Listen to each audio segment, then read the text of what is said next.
जय अलकगणी, जय अलकगणी, जय अलकगणी।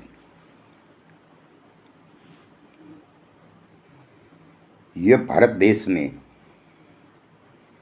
जब से भारतीय जनता पक्ष की सरकार आई है तब से इस देश का नागरिक का हक छिनवाया रहा और इनका हक के लिए वो सरकार कुछ नहीं कर सकती, सिर्फ इनकी मनमानियाँ कर रही है और एक दूसरे के इशारे पे चलने वाली सरकार देश के नागरिक के हित में कोई कार्य भी नहीं कर सकती। क्यों, ऐसा क्यों है? इस तो उसने पहले ही कह दिया था 2014 की लोकसभा की चुनाव में, हमें एक बार तक दिया जाए, हमें एक बार सत्ता दिया जाए, हम प्रधानमंत्री नहीं मगर हम चौकीदार बन के चौकी करेंगे, इस देश की रखवाली करेंगे।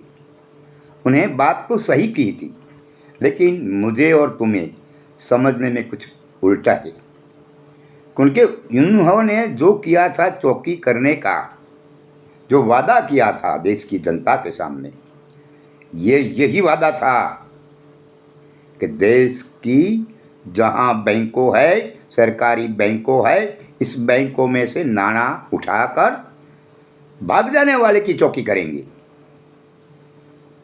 मगर देश की जनता का नाणा की नहीं, वो उन्होंने साबित करके दिखाया।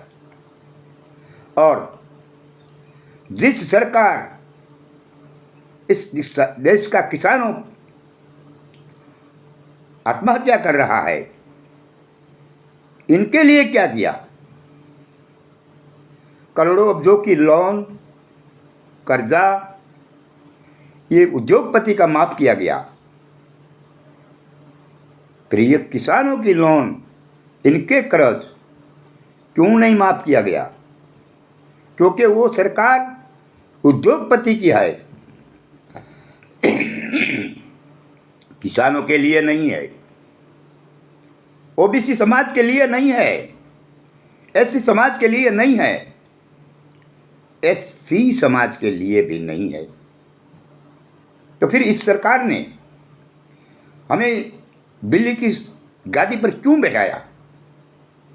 इसलिए इन्होंने 2014 साल के लोकसभा चुनाव में यही वादा किया था कि हमें सरकार बनाने का एक वक्त दिया जाए, हम 2 करोड़ नौकरियां देंगे,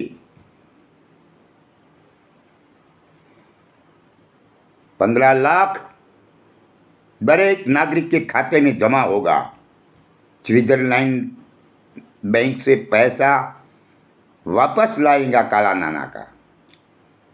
और देश की जनता ने इनके वचनों पर वचन रहने के लिए और उनकी बात पर भरोसा रखकर मतदान तो उनके आश्रय कर दिया, उनको सत्ता पर बिठा दिया और सत्ता पर आने ही पर उनकी बाजी फिराई गई और उनकी भाषा भी फिर गई और उनका कर्तव्य भी फिर गया।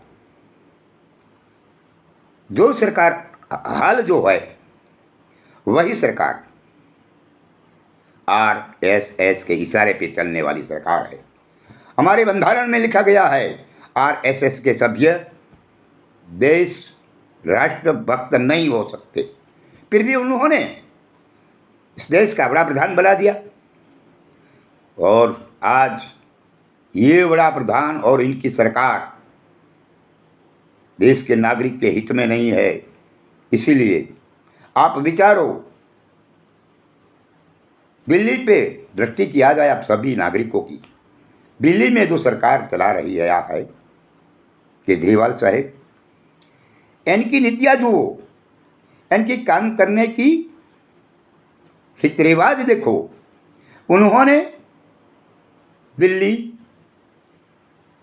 केजरीवाल साहब की सरकार की जहाँ सत्ता है वहाँ तक हॉस्पिटलों में दर्दियों के लिए दवाया मुफ्त दिया जाती है। बहनों के लिए बस क्लास फ्री होता है, शाला कॉलेज ये सब फ्री है। और देश को लिए जहाँ सरकार भारतीय जनता पक्ष की है वहाँ ऐसा कुछ नहीं है। तो आप आने वाले समय पर दरेक जनता को मेरी ओर से अपील है, 2022 की चुनावी लोकसभा या धारासभा इस वक्त पर अपना कीमती ने पवित्र मत इस देश की जनता को बचाने के लिए, इस देश का संविधान बचाने के लिए वोट आम आदमी की पार्टी के निशान झाड़ू पर लगाइए। और दूसरी बात यह है कि इस वक्त पर अब ये भारतीय जनता पक्ष के पास कोई मुद्दा है नहीं, क्योंकि विकास के नाम पे देश की जनता के सामने आने वाले की शक्तियाँ है नहीं उनके पास, क्योंकि जिन्होंने जो वादा किया था विकास का, इस विकास के नाम पे वो जीरो आ गया है। इसीलिए समाज समक्ष, जनता समक्ष विकास के नाम पे मत मांगने की हिम्मत उसके पास है नहीं। इसीलिए उन्होंने और स्टंट बनाया, ऐसा स्टंट बनाया जातिवाद का जहर घुटने का, हिंदू मुस्लिम का झगड़ा करवाने का। अरे भाई, हिंदू मुस्लिम क्या चीज़ है? इस देश के सब नागरिक एक है। संविधान में जो अधिकार दिया गया है इनके साथ रहने का, वो अधिकार कभी तोड़ने वाले कोई है नहीं। इसलिए जातिवाद ना जहर माँ, आप घोड़ा नहीं जाओ, आप घुमाओ नहीं तुम्हारा मगज और तुम्हारी मनोवृत्ति को, और सही रास्ते पर चलो और सही प्रधानमंत्री चुनो। यही मेरी आप सबको विनती है। जय इलेक्ट्रॉनिक, जय इलेक्ट्रॉनिक, जय इलेक्ट्रॉनिक।